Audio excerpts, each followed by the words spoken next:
Hello students, आज हम पढ़ेंगे ए टू जेड साइलेंट लेटर्स। इसका एक पार्ट 1 ऑलरेडी वीडियो अपलोड हो चुका है, ये पार्ट 2 है। अगर आप लोगों ने पार्ट 1 का वीडियो नहीं देखा तो लिंक डिस्क्रिप्शन में है, वहाँ से आप देख सकते हैं।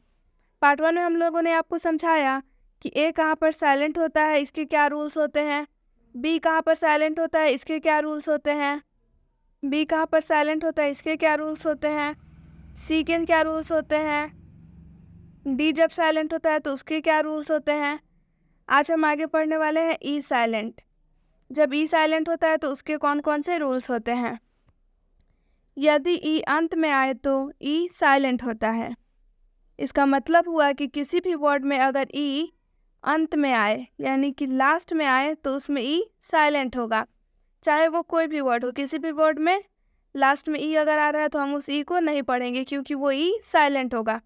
जैसा कि आप एग्जाम्पल देखिए, बाइक। बाइक में आप देख सकते हैं ई अंत में आ रहा है, ई एकदम लास्ट में आ रहा है, इसलिए हम बाइक में ई का प्रोनाउंसिएशन नहीं करेंगे, बाइक में ई का उच्चारण नहीं करेंगे। यहाँ पर लिखा भी हुआ है बाइक। अगर हम बाइक में ई का उच्चारण करें तो इसका स्पेलिंग हो जाएगा बाइक के या फिर बाइक की, लेकिन हम इसका उच्चारण बाइक की या बाइके नहीं कर रहे हैं, इसका हम उच्चारण कर रहे हैं बाइक, क्योंकि यहाँ पर ई साइलेंट है। बाइक का हिंदी होता है बाइक। टाइप। टाइप में भी पी के बाद से ई आया हुआ है, ई अंत में आया हुआ है, इसलिए हम टाइप में ई का उच्चारण नहीं करेंगे। अगर टाइप में हम ई का उच्चारण करेंगे तो ये वर्ड गलत उच्चारण हो जाएगा। इसका सही उच्चारण टाइप होगा, ना कि टाइपे या टाइपी। टाइप का मतलब होता है प्रकार। आगे देखिए चेंज। चेंज में भी सेम वही है, ई अंत में आया हुआ है, इसलिए हम ई का उच्चारण नहीं करेंगे। चेंज का मतलब होता है परिवर्तन। काफ़ी सारे स्टूडेंट्स ऐसे होते हैं जो कि ई का उच्चारण कर देते हैं, जिससे कि उनका प्रोनाउंसिएशन गलत हो जाता है। वो लोग पढ़ देंगे चेंजे या फिर चेंजी। आपको ऐसा नहीं करना है। ई कभी भी अगर लास्ट में आता है, ई कभी भी यहाँ पे लिखा हुआ है स्पष्ट, ई कभी भी अंत में आए तो ई साइलेंट होता है। नेम देखिए, अगर हम ई का उच्चारण करेंगे तो ये नेमे हो जाएगा, लेकिन हमें ई का उच्चारण यहाँ नहीं करना है। यहाँ पर हम पढ़ेंगे नेम, क्योंकि यहाँ पर ई साइलेंट है, क्योंकि ई अंत में आ रहा है। नेम का मतलब होता है नाम। तो यहाँ तक आप लोगों को स्पष्ट हो चुका है। पार्ट 1 का लिंक डिस्क्रिप्शन में दिया गया है, आप वहाँ से वो वीडियो देख सकते हैं, जिस वीडियो में हमने ए, बी, सी और डी के रूल्स बता दिए हैं। अब हम जी के रूल की तरफ बढ़ते हैं।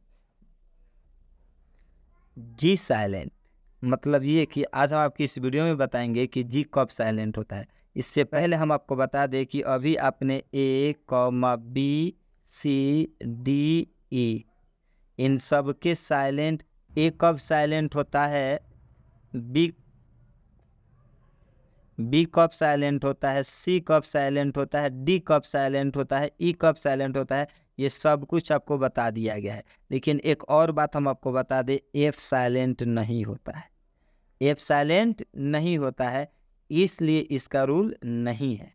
अब हम डायरेक्ट आपको बताएंगे जी कब साइलेंट होता है। तो अब आप यहाँ पर ध्यान दीजिए, यदि जी के बाद एन आए तो जी साइलेंट होता है। ध्यान देना है, यदि जी के बाद अगर एन आ जाएगा तो ये जी साइलेंट हो जाएगा, मतलब जी का उच्चारण हम लोग नहीं करेंगे। अब ध्यान दीजिए एग्जाम्पल की तरफ, जैसे डिजाइन। डिजाइन में जी के बाद एन आया है, डिजाइन में जी के बाद एन आया है, बस समझ में आ रहा है ना, इसलिए इस जी का उच्चारण हम नहीं करेंगे। डिजाइन, डिजाइन का मतलब डिजाइन ही होता है। स्पष्ट रूल क्या लिखा है, जी के बाद एन आए तो जी साइलेंट होता है, तो जी के बाद एन आया है। नेक्स्ट,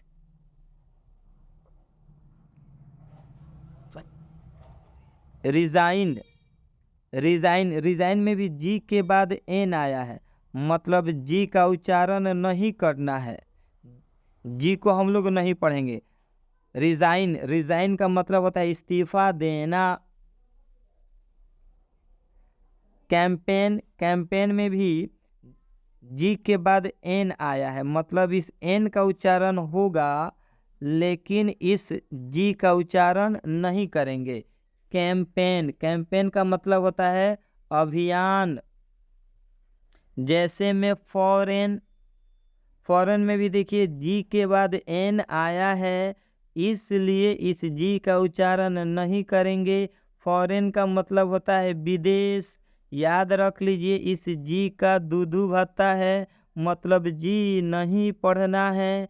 यहाँ तक तो बात आपको समझ में आ ही गया होगा। अब हम देखेंगे एच साइलेंट, इसके क्या रूल्स होते हैं जब एच साइलेंट होता है।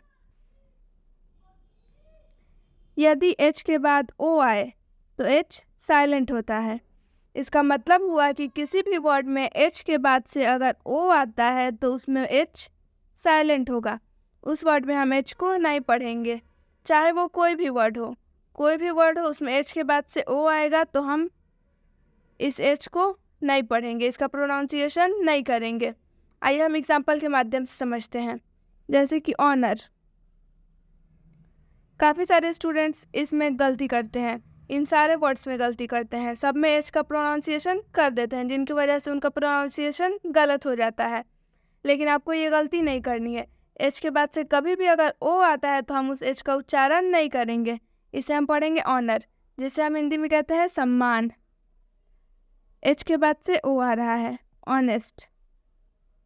ऑनेस्ट हम इसे इसलिए पढ़ रहे हैं क्योंकि इसमें भी एच साइलेंट है, क्योंकि एच के बाद ओ आ रहा है।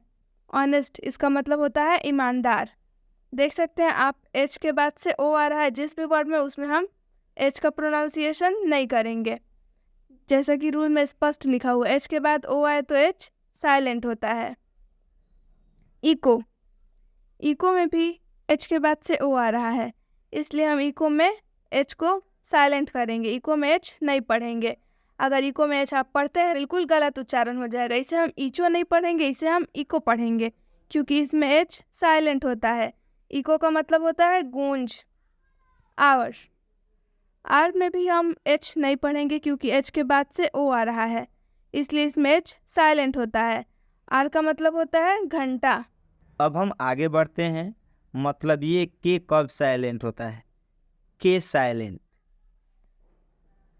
यदि के बाद एन आए तो के साइलेंट होता है।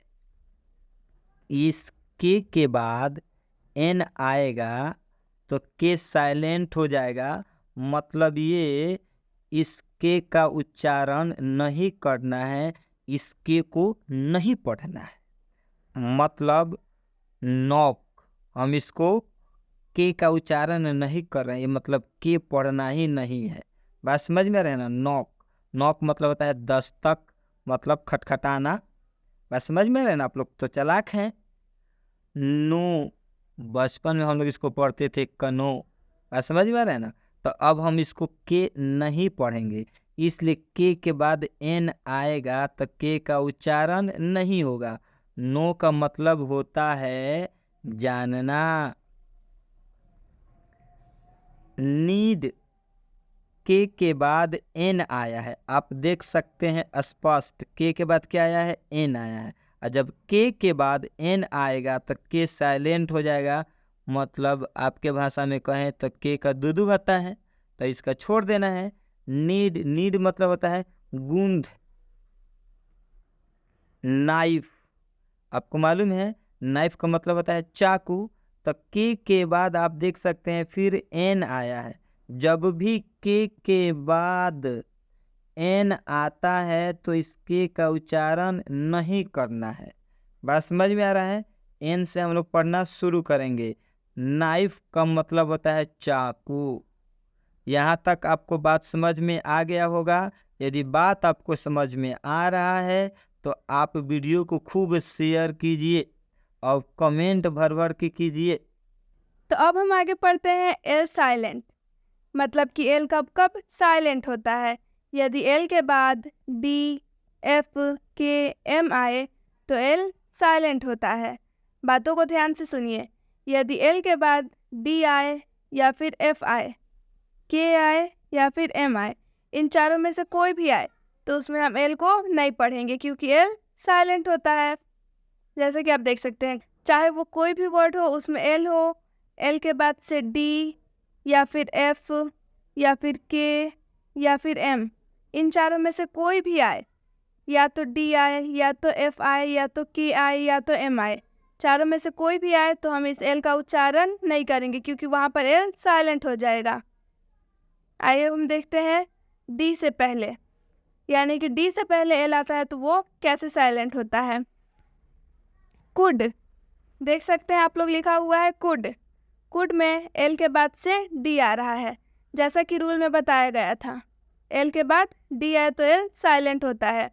कुड में एल के बाद से डी आ रहा है इसलिए कुड में एल साइलेंट होगा, कुड में एल साइलेंट होगा। देख सकते हैं यहाँ पर हिंदी में भी लिखा हुआ है कुड। अगर आप एल को पढ़ते हैं कुल्ड पढ़ते हैं तो ये बिल्कुल गलत उच्चारण हो जाएगा। इसका सही उच्चारण कुड होगा। कुड का मतलब होता है सकना। एक और एग्जाम्पल देखिए शुड, काफ़ी सारे स्टूडेंट्स इसमें गलती करते हैं, इसे शुल्ड पढ़ देते हैं और इसे कुल्ड पढ़ देते हैं, जो कि इनका बिल्कुल गलत उच्चारण हो जाता है। सही उच्चारण सीखने के लिए आप हमारे चैनल को सब्सक्राइब करें, उस पर हम लोगों ने काफ़ी सारे उच्चारण के वीडियोस अपलोड किए हुए हैं जिससे आप लोगों को काफ़ी हेल्प मिलेगा। यहाँ पर देख सकते हैं आप जैसे कि एल के बाद से डी आया हुआ है तो इसलिए जैसा कि रूल में बताया गया है एल साइलेंट हो जाएगा, तो इसे हम एल नहीं पढ़ेंगे, इसे हम शुड नहीं पढ़ेंगे, इसे हम शुड पढ़ेंगे। शुड का मतलब होता है चाहिए। रुको ना, एफ से पहले ये जो एफ है, एफ से पहले यदि एल आता है तो ये एल साइलेंट होता है। मतलब ये कि इस एल का उच्चारण नहीं करना है। यूँ कहूँ तो बस समझ में रहना कि एल के बाद अगर एफ भी आता है तो इस एल का उच्चारण नहीं करना है, एल साइलेंट हो जाता है। अब हम आपको एग्जाम्पल की तरफ लेकर चलते हैं। क्या है रूल्स फिर से समझ लीजिए। एफ से पहले एल आता है तो एल साइलेंट हो जाता है, या एल के बाद एफ आता है तब पर भी एल साइलेंट हो जाता है, मतलब एल का उच्चारण नहीं करेंगे। जैसे काफ, आप काफ में देख सकते हैं एल के बाद एफ है इसलिए इस एल का उच्चारण नहीं होगा। काफ का मतलब होता है बछड़ा। हाफ, हाफ में भी एल के बाद एफ आ रहा है, मतलब ये है कि इस एल का भी उच्चारण नहीं करना है। एल के बाद जब एफ आता है तो इस एल का उच्चारण नहीं करेंगे। हाफ का मतलब होता है आधा। यहाँ तक तो बात आपको समझ में आ गया होगा। अब हम आगे बढ़ते। अब हम देखते हैं के से पहले। अभी हम लोगों ने आपको रूल समझाया कि एल के बाद अगर डी आए, एफ आए, के आए या एम आए तो एल का उच्चारण नहीं होता है।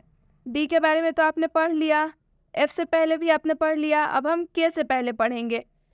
यानी कि अगर के से पहले एल आता है तो हम इस एल का उच्चारण नहीं करेंगे। एग्जाम्पल देखिए आप, टॉक, काफ़ी सारे स्टूडेंट्स गलती करते हैं इन सब में, टॉल्क पढ़ देते हैं इसे, जो कि बिल्कुल गलत उच्चारण हो जाता है। इसमें एल साइलेंट होता है क्योंकि एल के से पहले आया हुआ है, तो इसे हम पढ़ेंगे टॉक क्योंकि इसमें एल साइलेंट है। इसे हम टॉल्क नहीं, इसे हम टॉक पढ़ेंगे। टॉक का मतलब होता है बातचीत।